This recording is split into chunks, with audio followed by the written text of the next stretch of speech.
welcome back to Tea Talk. Guys, I am so excited. Today I was actually able to get on Preston Vintage. Preston is an absolute legend in this space. And what I mean by that... No, man, I appreciate that, though. Yeah, man. Well, what I mean by that is like, obviously people that, watch the podcast, they might know vintage from different places, or they don't know it at all, right?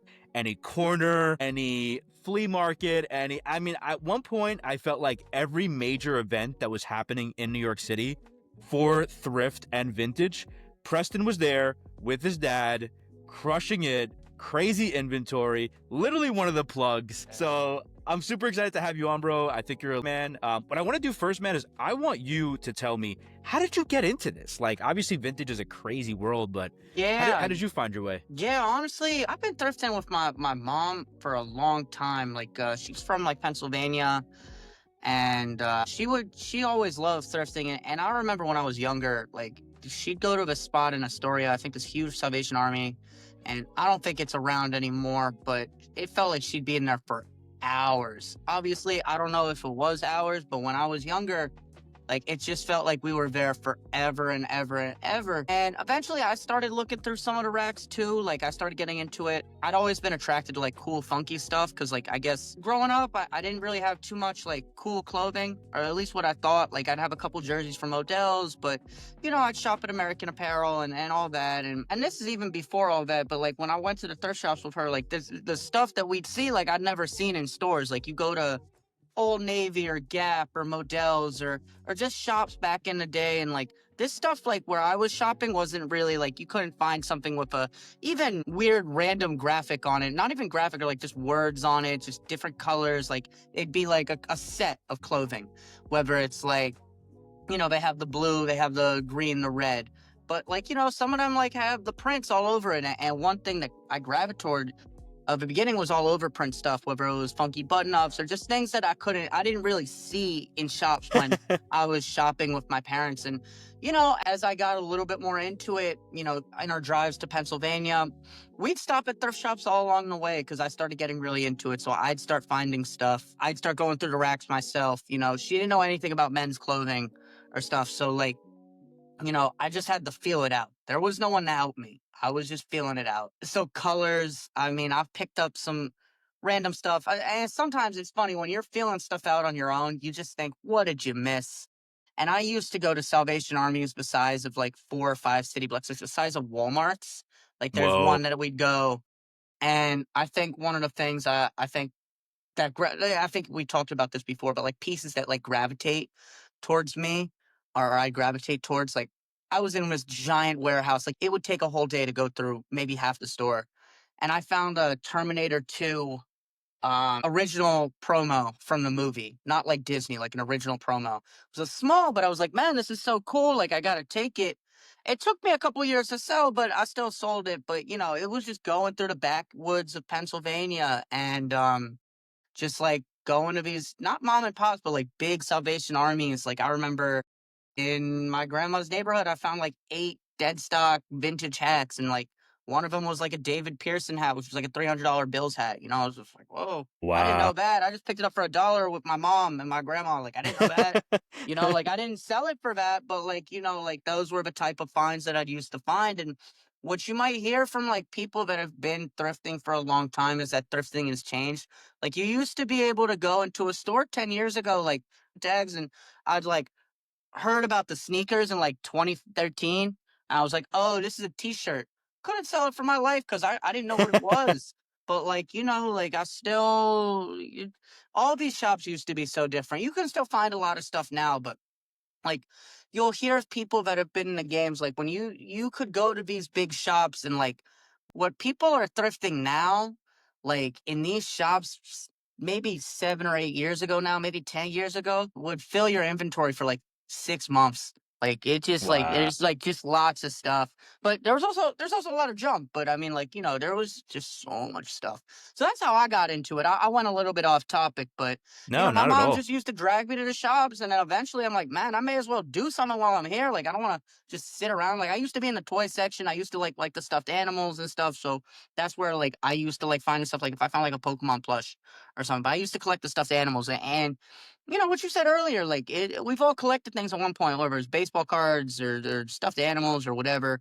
Um, yeah, so that's really how I found it, got That's into awesome, it, and man. yeah. That's cool. So basically, at first, it was like mom wanted to get some new clothes for herself. Mom was a little thriftier, and then eventually, you kind of said, "Hey, well, if I'm gonna hang out with mom, maybe I'll get some stuff for myself."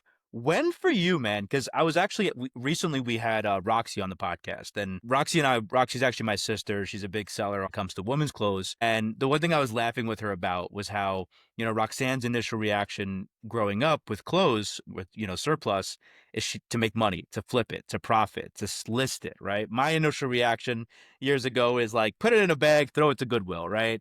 Or, ask anyone in the family if they need it. For you, Oh man, yeah. like, obviously, I know you're a hustler. I see it in every way that you act in markets, and it just comes off in your demeanor. You have that mindset. Yeah, So, I like, how you know did what? I you? see it like a video game, man. I'm trying to run up the numbers as much as I can. Like I track everything on my phone, sales, non-event sales, all that. Like I like being organized in that way. And it's weird. Some people will come up to me and they'll be like, "Yo, I gotta write down what you got." It's like, you're the most organized person I've ever seen. I'm like, because I'm making seeing what's selling. Like, wait, why aren't you doing that?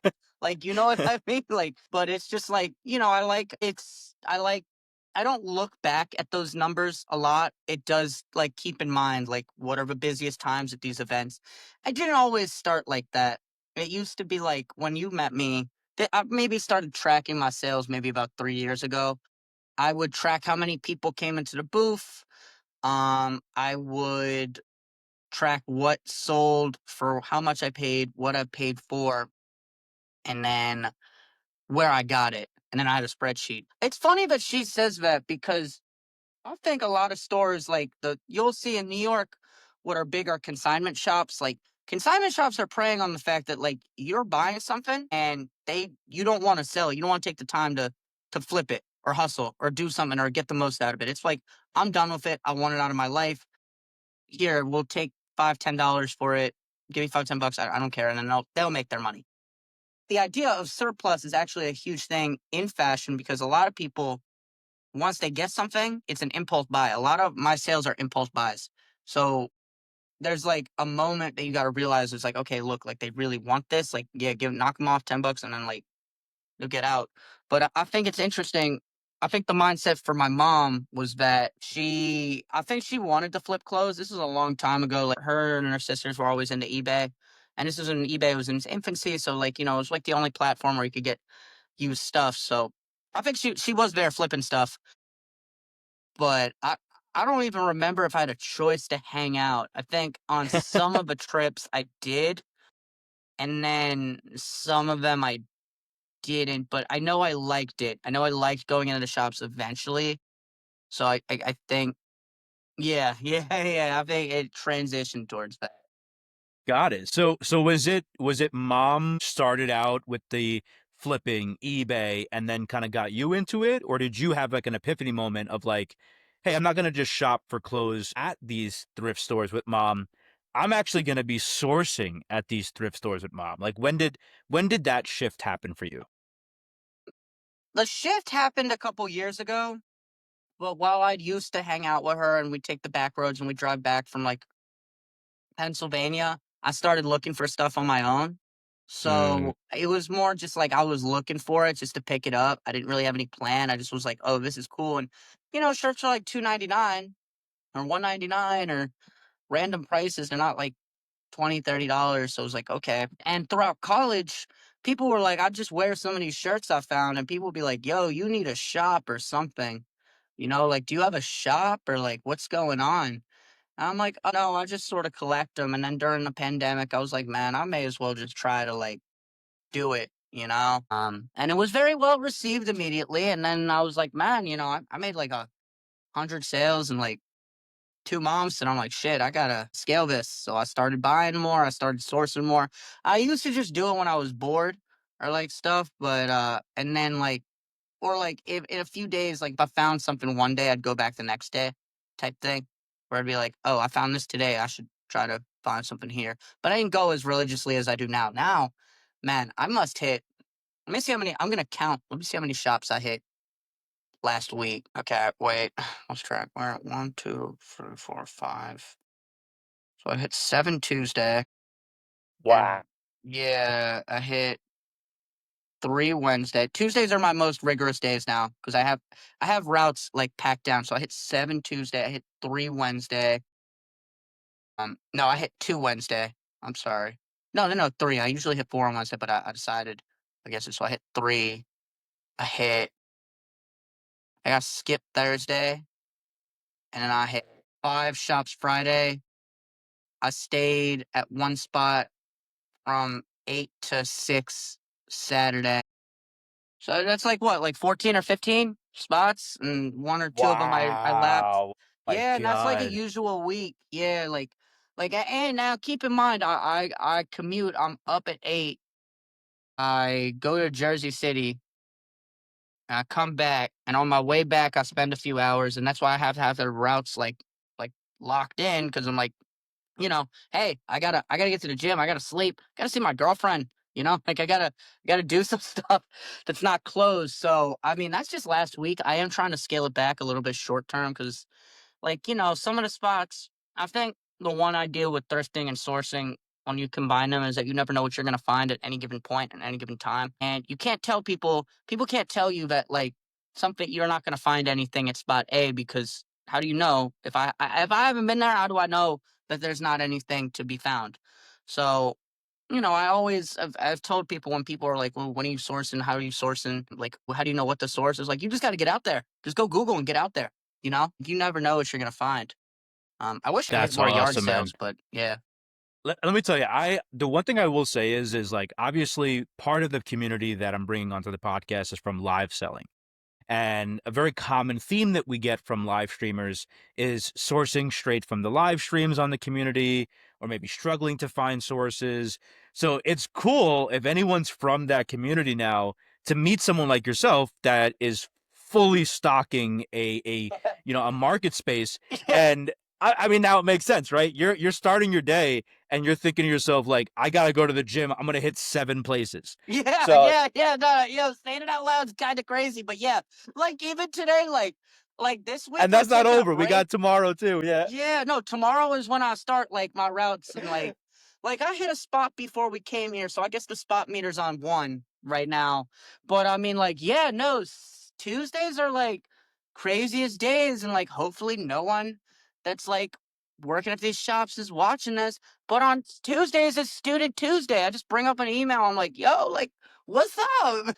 So I went to school once, like that's what I'm doing, man. That's why Tuesdays are my craziest days because one of the spots I go to has like a student discount and they have a couple spots. I'm like, shit, I gotta hit all of them, But Dude, I I love think that. in regards to that, I have tried sourcing online. Sometimes I source on Depop. Like I gotta make a video. I got like 4 packages right here that I want to make a video for, but I picked up. None of it's fast moving stuff, but yeah, it's tough. Like, unless you're getting your stuff very dirt cheap from Depop, which can happen, it's tough. I've heard a lot of good things about sourcing on whatnot, but at the end of the day, it's an ecosystem that against something called the sunken cost fallacy, where like if Oh, you're spending like $10 on something, right? You gotta get $10. But you'll run into a lot of sellers, and I've ran into some whatnot sellers myself, and they always are willing to spend a lot of money, but not as much as you think, because it's like, well, I'm starting everything at a dollar, right? So I have to keep my margins low. Like I'll risk $30 on a shirt, but it's a $85 shirt. So it's like, all right, well, like I don't want to do that. So I mean, it's really like, and I have some shops buy from me too, where it's like, like you're banking on the fact that you don't want to spend the time allotted to the amount of money, which gets into the sunken cost fallacy, where it's like, how much time are you sinking into something that's worth X when you can just dump it for 30 or 40% less, retool, reset, re-roll the dice? And that's something that I've at least this year tried to get gravitate against because you spend a lot of time finding this shit and just getting that balance of time versus money versus figuring I want the highest prices, but at the same time I want to move stuff to get more money and free up inventory. For me, it's really hangar space.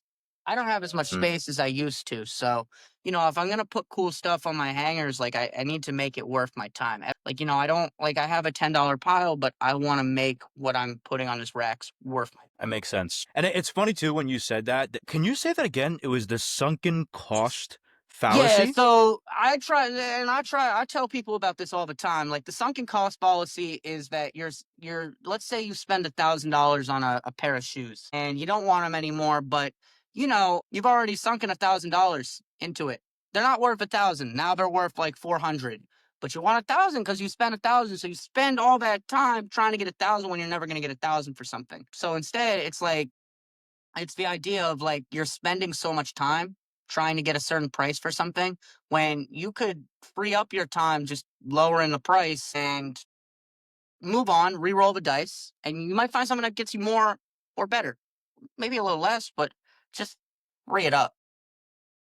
I love that, man. That's such a cool. The thing that's nice about, and I try to not to make the podcast too much about the keys to the castle, right? What I mean by that is like selling sources, selling strategy, right? I think a lot of that is personal journey, and it is very unique to the person and Yeah, their brand 100%. and their style, right? I agree with that 100%.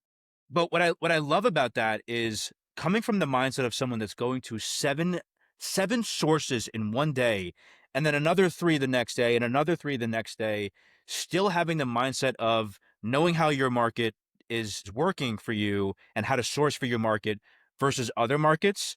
I think it's something that a lot of people don't realize getting into this is that you really do have to cater not only to your market but knowing about other markets, it really does kind of help you source and navigate that part of reselling. I wanted to ask you, so one thing I did notice, and I love kind of meeting collectors, because when you said collection, I was being a collector of certain pieces and upgrading your racks. Yeah. The one thing I noticed is, or I had to, ask you about is you have the craziest sports grails that I've ever seen, right? I know we're in, sourcing and going to places, but man, I feel like whenever I go to your pop-ups, you have, there's never been a time where I haven't found a grail sports piece in your booth, whether it's a jersey, Yeah, whether it's a yeah. set of soccer jerseys that are Yeah. from special leagues. Oh my God. Now I have like It's 40 of just them at a insane. time, dude. Yeah. So how did you get into that, man? Like what kind of gave you this Oh, fascination with sports? I was always a little sports maniac growing up. I like the jerseys. Like and it goes deep. Like I've been a Jets fan since I was like 6 years old. And like, I haven't been a diehard fan, but like, as I got older, I became more committed to them. But it's like getting random football magazines from like 2008 and just reading about drafts and stuff like that. It's just, I've always been very into sports. I think one thing that drew me to like, I started with football and baseball because I liked watching those. I started gravitating towards hockey because I loved the colors of the jerseys. It was different, it was unique to me. I started gravitating towards soccer mostly because soccer gravitated towards me. I would just find some crazy stuff. I was never looking for any of it. And like one of my spots, like I think my best jersey that I'd never sell, I have like 100th anniversary David Beckham, Real Madrid with the patch jersey. And like, I'd been offered like $300 on that. And I'm just like, nah, I can't really get rid of it. And I think the thing with sports jerseys is that they're always been very collectible, but when your favorite athlete is gone or something, people don't want to deal with them. Very rarely has this happened, but I usually go for the color schemes and like what I would personally wear with jerseys. I've always been a little bit of a sports historian as well, so I've always liked the history. um, you got to watch out for some of these players. Some of them draw people the absolute wrong way. I think a good example would be Christian Leitner. People don't like Uh, Christian Leitner. People hate Christian Leitner, especially for what he did at Duke. I had one of his Olympic jerseys. Very rare. I would bring it to pop-ups and people would be like, who would want to buy this? Like, because they just pick it up and be like, Leitner, oh my God, I hate that guy. I'm like, yeah, man. And it's like, so it's $40. And I was like, yeah, I mean, I totally get it, but like, I don't like Christian Leitner. And I'm just like, I hate him. And it's like, there's a whole documentary about how people hate this guy. And it's like, oh my God, how am I going to sell this? It ends up selling for $200, so it's just like, hey, like, I gave people the chance. And I think a good example that I've found, and I tend to gravitate towards this now. Like I would never pick up a Yankees Soto jersey. Even new with tags, I wouldn't pick it up because Yankee fans do not want to wear it. Mets fans don't want to wear it. There's no middle ground for a jersey like that. And I had a good example now. I guess he's very good now. He actually may win the Ballon, like the most valuable soccer athlete Ballon d'Or. I know I mispronounced it, and I think I might be butchering this guy's name, but I found this jersey one day from Barcelona. It's a nice jersey from Dembele, who is playing very well at PSG. But I had a lot of struggles selling it, even though people were always looking for Barcelona jerseys. They're like, they would look at this jersey and they'd immediately just go like that, and I could never understand why. And then I asked some guy, I'm like, yo, like this reaction is starting to happen a lot, like pretty frequently, and I've never seen that before. Why are like people not doing this? And they were like, well, they gave him a lot of money and he was always hurt and he left. And you know, that's the type of stuff I'm always learning. Like I'm picking up stuff like from a historical aspect just because I like them. I like the color schemes. I like just what they've done for their team. I like the fit. And like with that, I think I could bring something up right now that I have that I think this was one of my Tuesday routes, one of those 7 spots I got. This is like the one jersey I have out. I have an authentic, No yeah, way. so a team game. I think I'm not sure it's real, but like Tim Tebow, like like good. Here, I'm gonna teach y'all something. Whenever you see sports jerseys, college football jerseys pre 2010 with like the names on the back, like they never had the name. And you'll hear the words NIL. They never had the name, image, and likeness to do that, so they're usually fake. Obviously, those are, if they're if they're a league of Hall of Famer, right, or an MVP, one of those things. That's obviously the easy things to think about. But anything else that you've learned, like in soccer, like certain leagues are perform better, or anything like that? Because you just opened up a can of worms, man. That was that Yeah. was Yeah, I that'd be was yeah. Okay, here's great advice. If you're buying a jersey, make sure it always has inner tags because I see it in these some of the shops I'm starting to shop with. Like they'll pick up stuff that's new with tags and they're new with tags, but like there's no inner tags on them, so they're fake and like stuff like that. Authenticity with sports jerseys is a really big thing. I had a video go viral a couple months ago. Had like 600,000 views because someone had a Zidane jersey that who's a all-time soccer player. He had it autographed. He wanted $700. There was no like certificate of authenticity, and I was talking with comics and stuff like that. Like with autographs, it's a whole different game. Like the guy couldn't pronounce this guy's name right, so I'm like, all right, how do I even know? Like, wait, what? Like I wasn't even. I was starstruck, and I'm like, yo, I'll give you $400. The jersey wasn't pristine, whatever. He was like, nah, all my stuff's under market. And, it caused a lot of debate because it was just like, hey, like, yo, like, this is priceless. I'm like, okay, you know what? You think it's priceless. I go by completed sales. That's another thing. You always want to go by completed sales, but they are not the source, the 100% source of truth. They are only a our value perspective and like what negotiation perspective. They're not the tell all. Like I have jerseys that have sold over comps. I have jerseys that have sold under comps. But at the end of the day, like when I go in person, like I'm not comping things based on eBay. I'm comping things based on this is what it's going to take for me to get it out of my collection. That's how I have it with sports too. It's funny with different sports, people are more passionate about wearing gear. That's something I found as well. For example, I think Mets fans love wearing gear. They love representing like the team. I have a lot of difficulty keeping good Mets gear in stock. That's something I've always noticed over the past few years. For example, Yankee fans, like when they're winning, everyone wants it. When they're losing, not so much.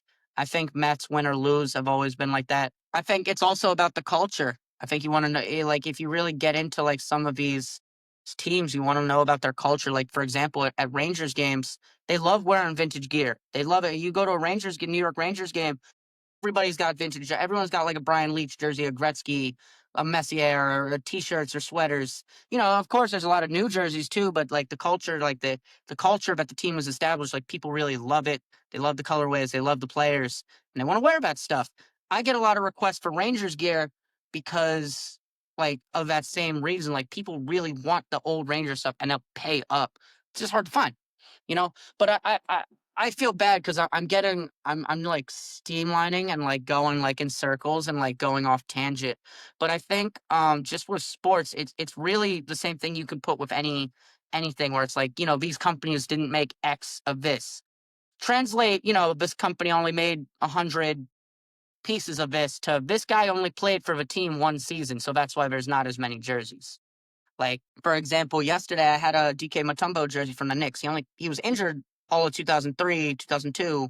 He only played one season for the team, but that's why there's just not many of them around. So, like, I had a Wow. guy, he was a fan of the player, and it was just like, wow, I didn't even know he was on the team. I'm like, yeah, he was hurt the whole time, but they made jerseys. Man, That's so cool, man. I mean, I will say this, like I said, you are honestly one of the best collectors I've seen of sports over the years. In your pop-ups, on your even the website launch, right? The first thing I saw was the Knicks launch, and you having a curation. So I really hope. I mean, I know not everybody has access to a wealth of knowledge like you when it comes to sports, and I know I'm gonna rewatch that part of the episode a ton of times and learn a bunch. So I appreciate you for just dropping gems, yeah, man. dude, I'm always happy to learn. And I think the best thing about vintage sports, anything you do, you're never too old to learn more stuff, or you're never too seasoned to learn new things, which is the same philosophy of like, you're never too much of a vet to get scammed or all that. Like, you can keep learning. There's so much to learn. If you are out there looking for stuff, and when you're putting your hands on stuff, and you're going through racks and you're going through stuff, those are where the best deals happen. Like, your edge, unfortunately, I hate to say it, sometimes your edge is knowing more than your fellow seller.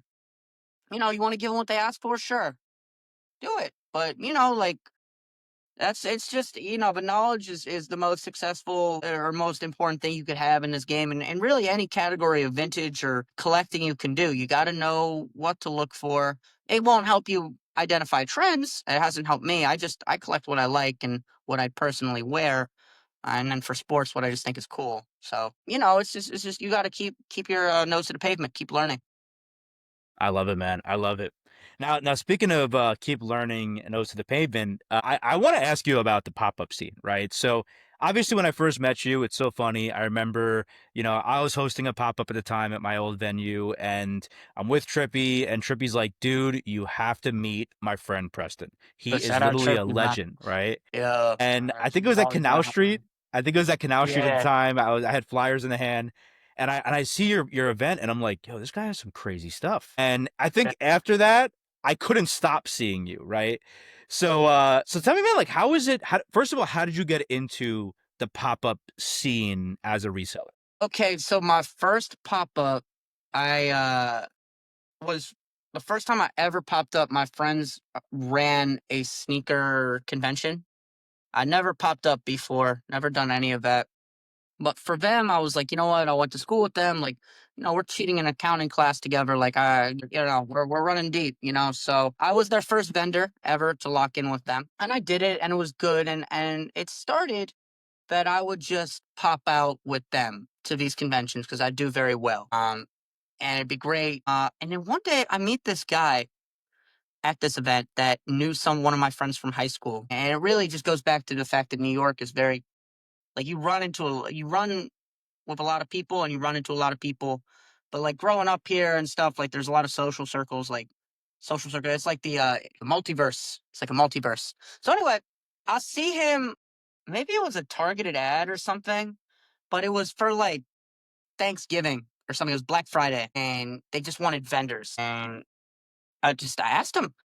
I was like, would you want to like split the booth with me? I've never really done this different event before, and it just ended up working out really well. I think Canal Street, which is not open anymore, unfortunately, but at the time they were just like, hey, like, we have this market after COVID. Like, we used to have it open more frequently. They were like rephasing in, so I started selling there, and yeah, just I kept working with them, and I think in regards to Thrift to Death, Trippy actually got me at least a foot in the door there. Like, I've ended with her. Like, I got rejected like 7 or 8 times, like in a Oh, wow. row. Yeah, yeah. I just kept applying. I was just like, whatever. It was like, they got a lot going on. Like, eventually, hopefully, I'll get it. I'd write blurbs. I'd be like, this is what I can contribute to your pop up and A, B, and C. And God knows if they read any of that. I don't know. But shout out to Thrift to Death, man. They do some of the best events in the city. But you know, it's just like you get yourself out there, and like, I would hear about more events from the vendors there, like they'd be popping up, and I'd just be asking, like, what are those like? I'd even put people in Canal Street Market. I'd be like, hey, like, I see you want to try to do stuff. Like, why don't you pop up here? Because at the end of the day, it was like a place that supported small businesses. It was never about making the most money. Of course, I want to make money. I was making good money there, but, just like, get some other people in there that have cool stuff. Make sure like people can come through. They know to come there, but it was a lot of tourists and stuff like that. So I think it just was a steamroll effect. It's like there still are a few, but it seems like they're in sectors where it's like women's clothes, general thrifting. I think Sneaker Con has got into vintage, and sneaker conventions are still a good place for selling clothes because when you get a new pair of shoes, you need a new shirt. And that's why I'm there. So, but I mean, there's a lot. I mean, you could vend at flea markets. Man, even these days, you can just pop a rack out on the street. Like you're in Soho, you're gonna see like 7 or 8 dudes like that, you know. And those guys do very well. Some of them have licenses. I think all. I think most of them are like doing their thing. But just everyone's out here hustling. It's great to have a store, and there are a lot of amazing stores. But you want to make an honest dollar, sell some clothes. It's a good outlet for people. I think one cool thing about these pop-ups and the pop-up scene in New York is like you see kids that are like taking this leap of faith to start their own business, and I don't know how many places in the US, let alone the world, can you do that in a safe space. And I'll put safe in parentheses because nothing's really safe. New York's still, never know what's going to happen in New York, but like, you're taking a leap of faith. You're watching people like grow their business, do their thing. And I think it's beautiful to see. I think I've seen, there are some people at these pop ups. Like, I think the last one I did, there was like a 15-year-old. He's 15. He's hustling already. He's out of school. He's choosing to use his Saturday to come here and sell clothes. And I love supporting entrepreneurs like that, especially on the younger side. Just like, just making sure I could, put money in their pockets, stuff like that. It's always nice. I love it, man. You just touched on so many things too, and I actually like it's. I'm so happy I had you on this episode, man, because it's crazy how you really did hit so many major points in this in such a perfect way. The one thing I like about pop-ups, and for a lot of people that are watching this podcast, right, they might not even know what reselling is, let alone an event like Thrift to Death. I remember the first time going to a Thrift to Death, and seeing a line out the door, for 4 or 5 hours at a time Bro, where it was just it's insane. slammed. It's insane.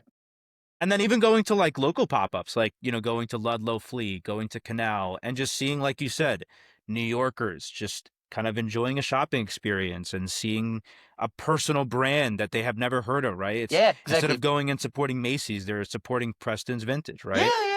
But the thing you said about like being able to start a brand early on. So I did a live stream yesterday on Whatnot, and I had a 14-year-old that actually rated into my show.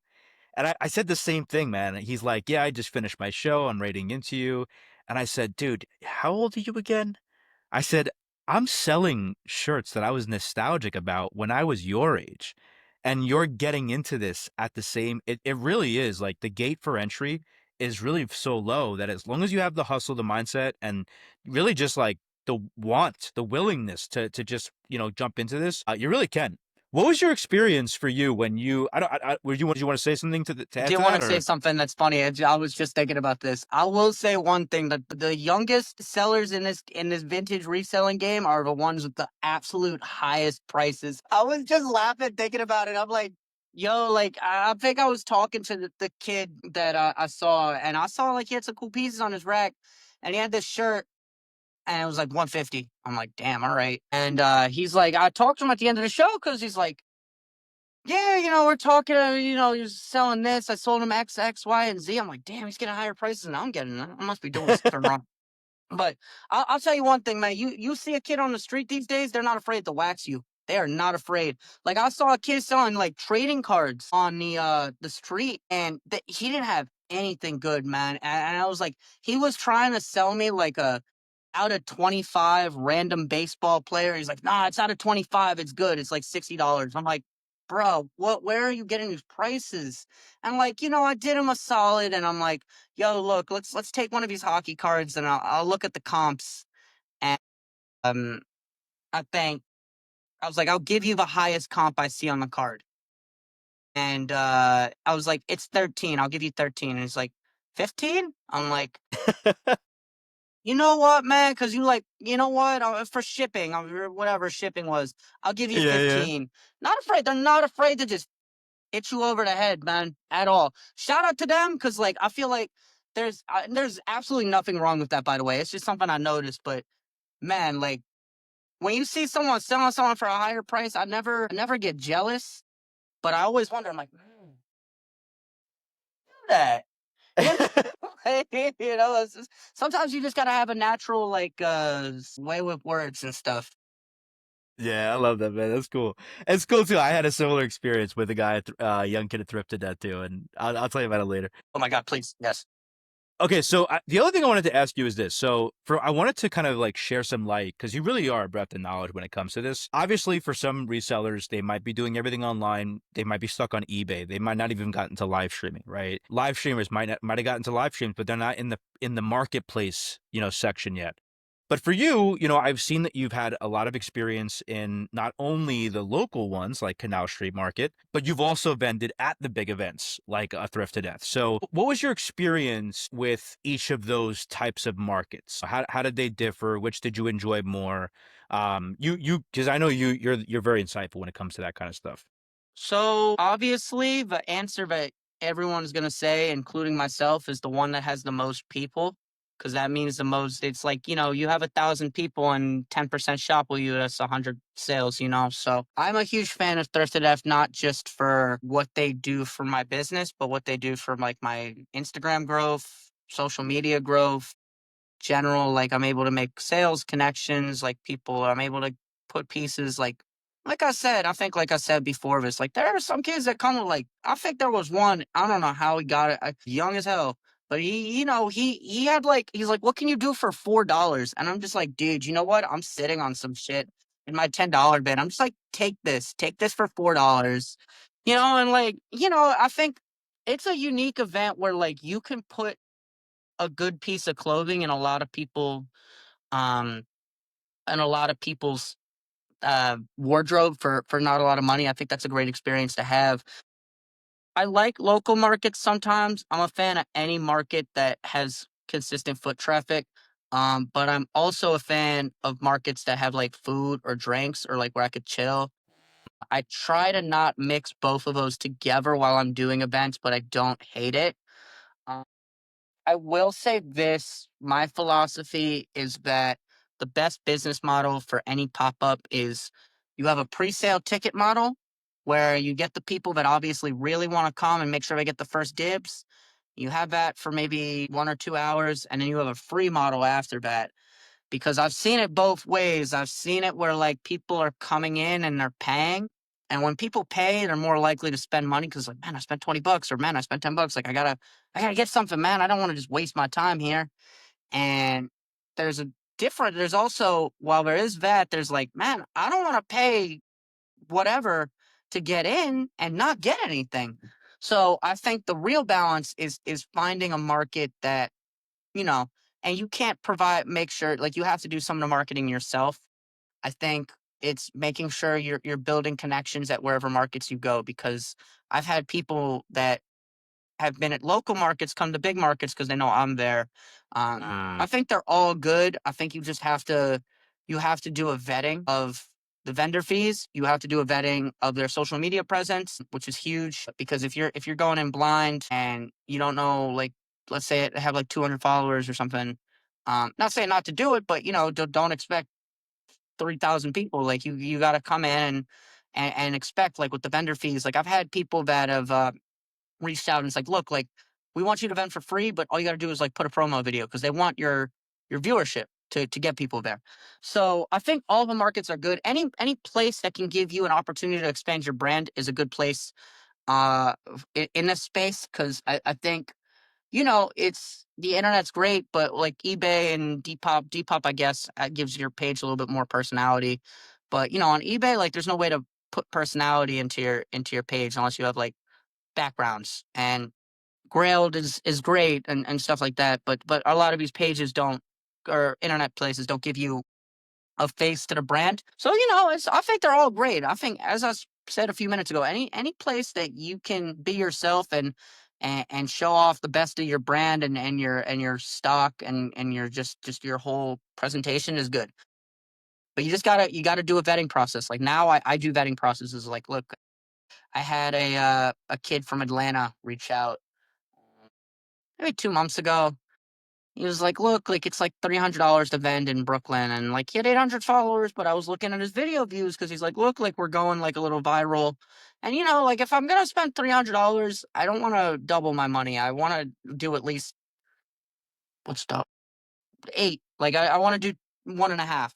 So like you gotta vet. Like, hey, like I'll do it for this, but I don't trust. Like I can't just give you that money to vend. Like you gotta have a platform. So, and then that also comes with tickets. Like you really got to make sure, like, are these events charging all day, like, and there's no people, like, why are they doing that, etc. So I think all the markets are great, but you got to make sure you're in uh cahoots and coherence with the vision that these people are putting out.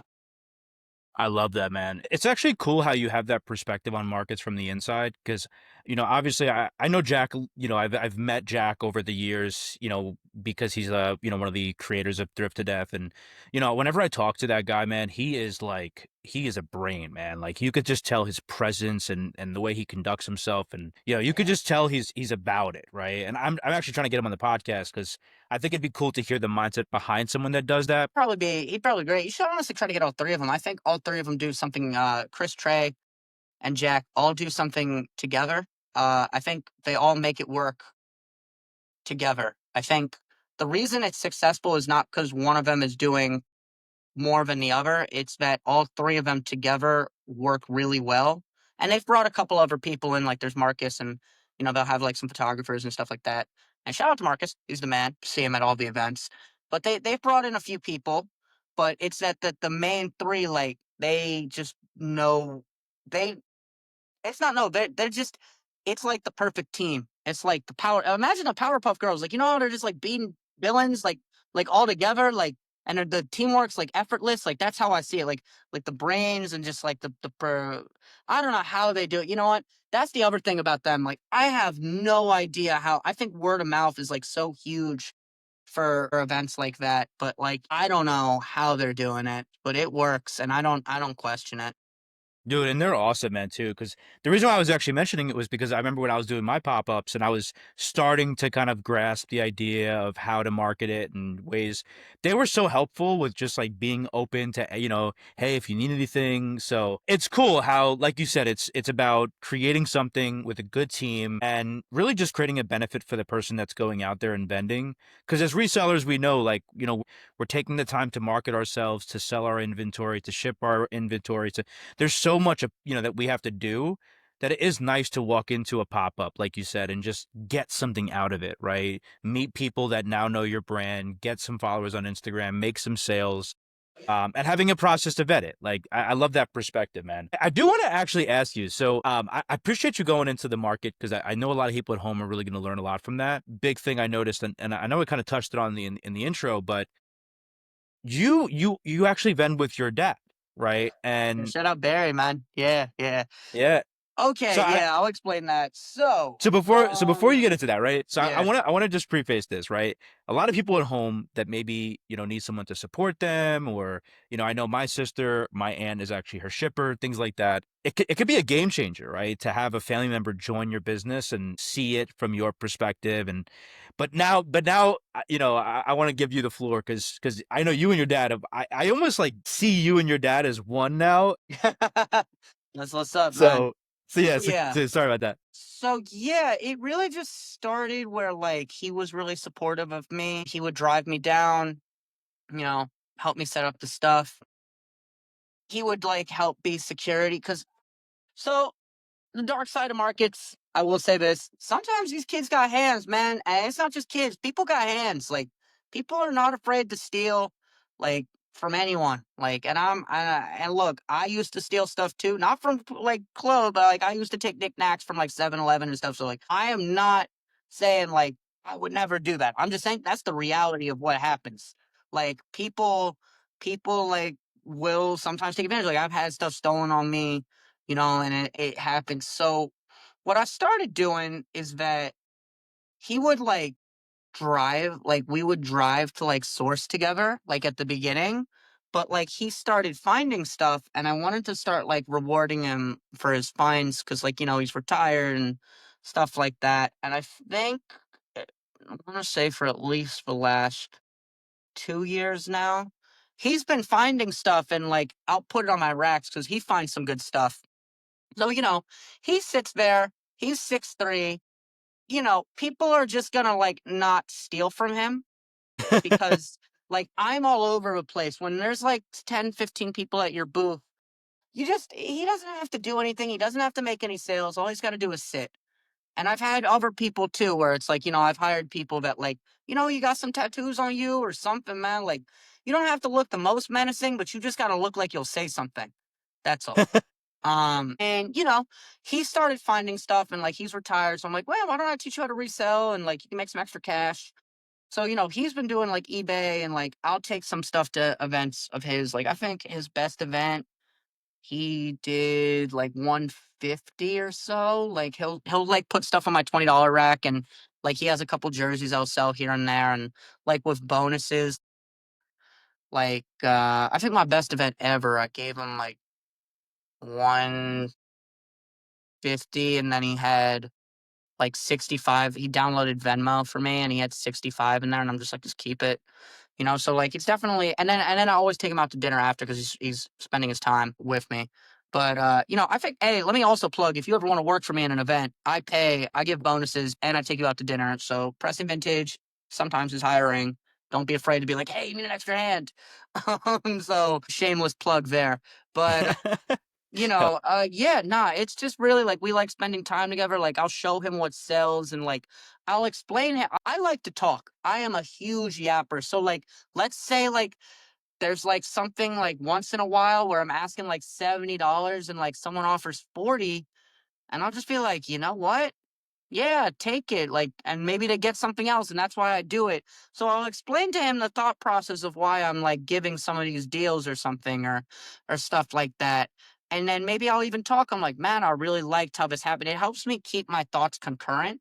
Like, so not only is he just there, it's like we get to spend a lot of time together, just reminiscing about the day. I'm like, man, like this is what really sold today.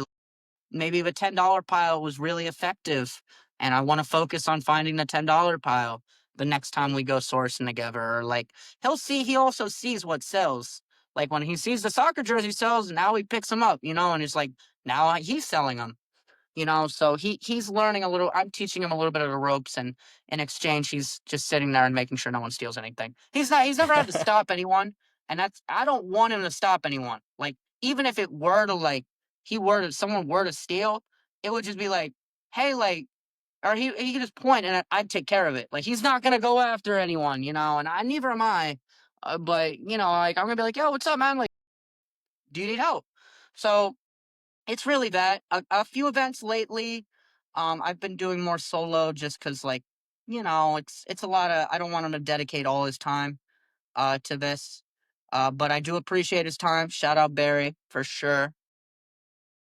Huge part of what makes my business run. So can't go unstated. So got to make sure you treat not employees, but you got to make sure you treat whoever helps you on a day. Like you have a friend coming to help you for a podcast, like you treat them right, man. You give them like I think my friend helped me my first ever pop up. Like I gave him like 2 soccer jerseys just for free. Like because he wanted them and.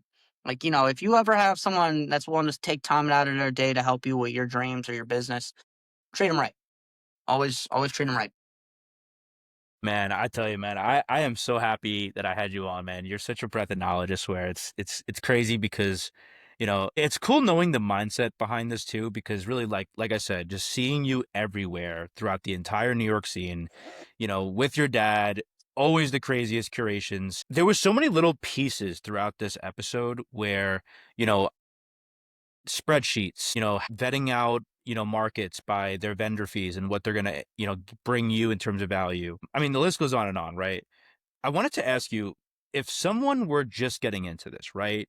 Maybe, like I said, that 14-year-old kid that you said, right? That's, seeing videos on TikTok or Instagram, or maybe they have a friend of theirs that's doing this, and maybe they're a buyer themselves and they want to get into this. What tips would you give someone that's starting out today, into reselling? Great question. Nobody else can join reselling ever again. No more resellers, man. Nah, nah, nah, nah. I'm kidding. I'm kidding. Google's your friend. Google is my friend. Google's my best friend. And that, like, if you're ever curious about something, chat GPT, not for like the looking up comps, but just like if you have questions, like use your resources. You know what I mean? Second thing, you got to take the leap of faith. You just like, why not you? You're never going to find anything sitting in your house, not just thinking, what could I have done? You got to go out and get there. Like it, stuff that like, if you work hard enough, stuff comes to you. Like you have a store, like, oh, like I'm going to go sell you this. That takes a lot.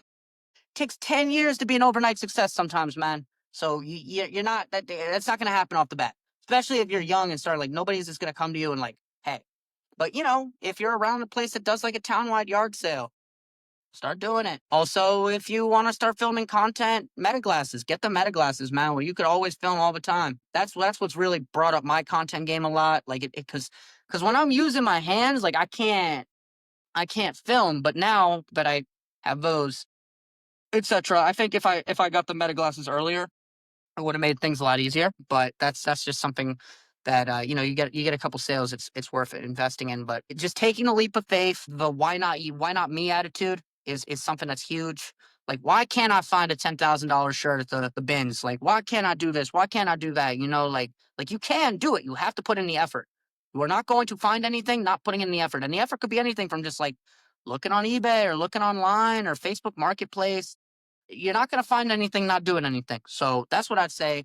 You want to get started, you got to want to get started. Not, I want to get started. Like, I really want to, like, and it could be casual, like, I have, like, you'd be surprised. Like, there are some people that are really open to teaching, but it's a double edged sword sometimes. And I've struggled with this a little bit where, like, I don't mind teaching people anything, but I do hold some things close to the chest just because like if I have one or two spots where like I'm probably not going to tell you. But if I have like some friends in town, they want to thrift, like I'll take them there because like what? They're just gonna start a business on me and then move into New York to source where I'm at. Like that's ridiculous. Like that's not gonna happen. But just be don't be afraid to share your experiences. But it's also okay to keep some stuff close to the chest. I think this game is about connections, learning, experiencing, and you really want to make sure you're doing all three. And the only way to do that is to get yourself out there. Like, that's I feel like I've said it a few times, but that's all it is. Like I had to take the leap of faith too. It took me years. Like if I had started 3 years ago or 3 years earlier, not 3 years ago, but 3 years earlier, like if I started in 2017 instead of 2020, how many goods I would have. Like I would just like, and that's me, like shit, like I love that, man. And honestly, for you, I know you just had a website that dropped pretty recently, and I've been noticing, some YouTube videos that have been blowing up a little bit, and Instagram. I think your social media presence is phenomenal. Like the content creation shout out to side, me. Yo, you know what? it really is, man. It's To super tell my creative. girlfriend that, man. She my number one hater in the other room, man. Yeah. You know what? I'll tell her that. I'll tell her that when we're done here. She'll be like, "Oh yeah, yeah, no, I always believe it." I'm like, "Mm-hmm, yeah, yeah, no." My friends on the internet are saying my social media presence is kicking ass. So you remember that? So that's yeah, But I love that's that, great. man.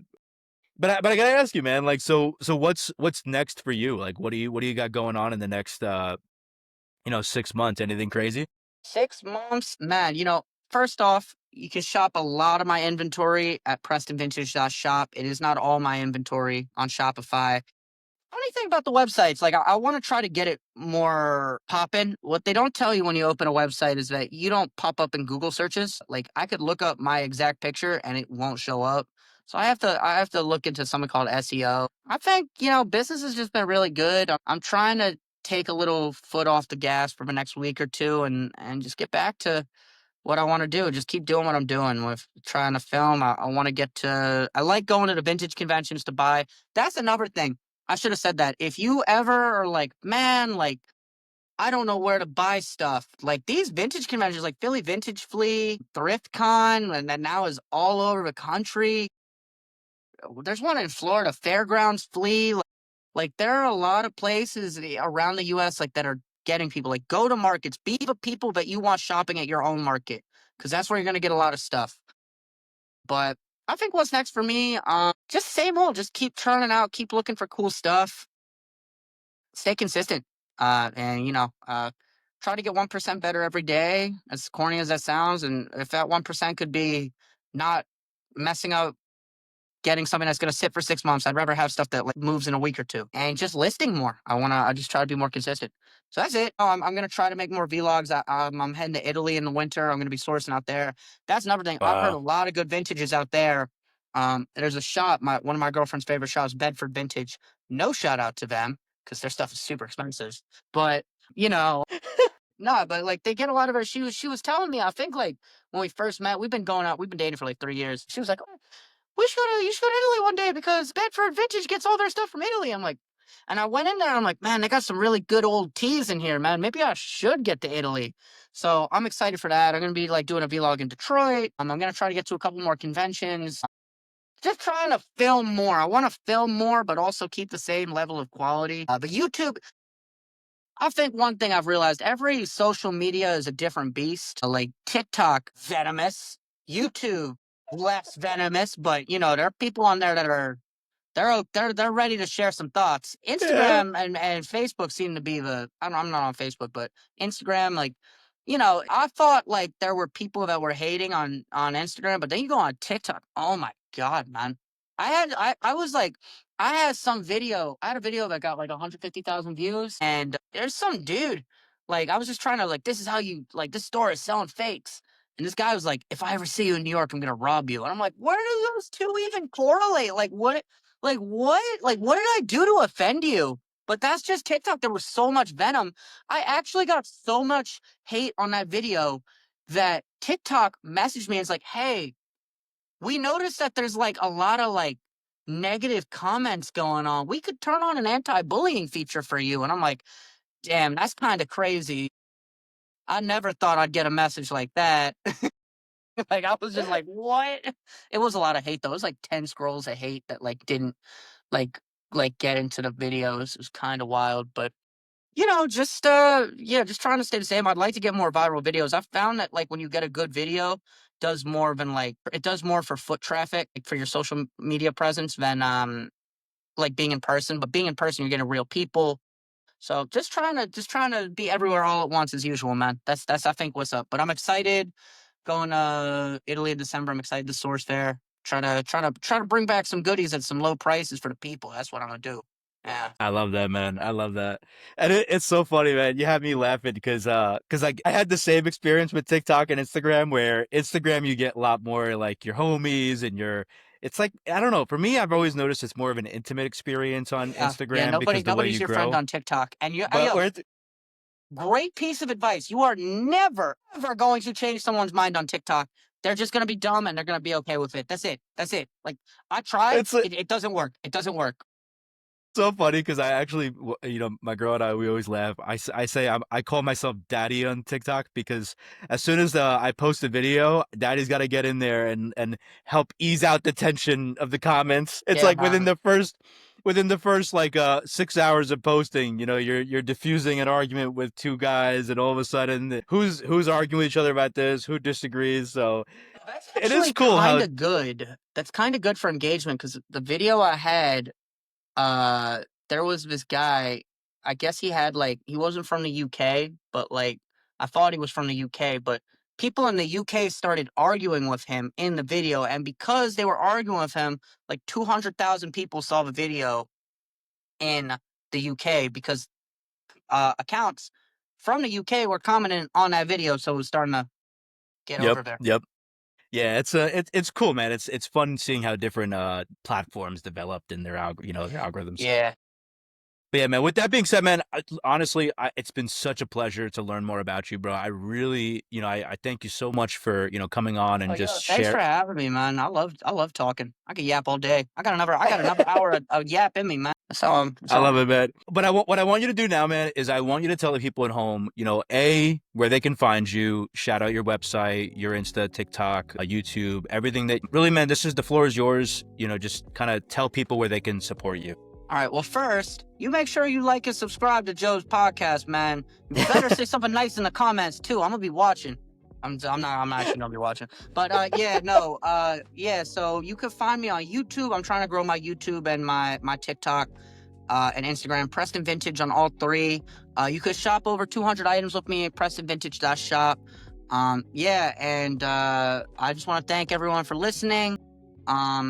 If you want to give a follow or a subscription, it means a lot. Support, I think, is what has a lot of us going to these lengths to find clothes. And yeah, just very grateful if you're listening. Very grateful if you take anything from this, because I feel like I always like to talk about anything I've done and an experience that if I had someone in my shoes experience-wise talking to me when I first started, I would really appreciate that. So I try to have that mindset wherever I go. And yeah, man, shop vintage, shop Preston Vintage on Instagram, YouTube.